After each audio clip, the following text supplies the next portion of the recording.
मिल्खा सिंह का सपना पूरा करने वाले नीरज चोपड़ा भारत के लिए पेरिस में गोल्ड मेडल के लिए सबसे बड़े दावेदार हैं। आइए मैं आपको नीरज चोपड़ा से रूबरू कराऊं। नीरज का जन्म हरियाणा के पानीपत में एक छोटे से गांव में हुआ।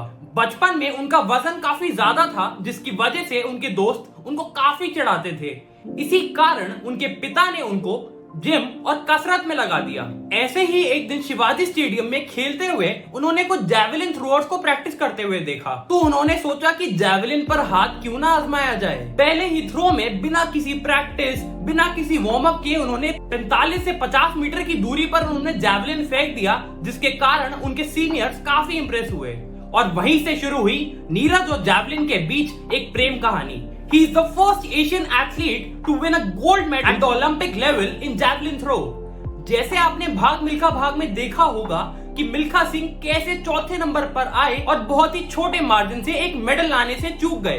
तभी से उनका एक सपना था कि कोई भारतीय ट्रैक एंड फील्ड इवेंट्स में ओलंपिक लेवल पे गोल्ड मेडल लेके आए। और नीरज ने टोक्यो ओलंपिक्स के आखिरी दिन आउट ऑफ नोवेयर एक गोल्ड मेडल अपनी झोली में डाल लिया।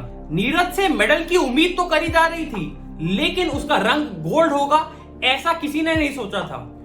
Neeraj Chopra is the first track and field athlete to win a gold medal at the Olympic level and is also the national record holder for India in javelin throw। हालांकि अगर उनको Tokyo को repeat करना है तो पेरिस में कहीं ना कहीं 90 से ऊपर थ्रो करना ही पड़ेगा, क्योंकि उनके कंपेटिटर्स इस बारी पीछे नहीं रहने वाले।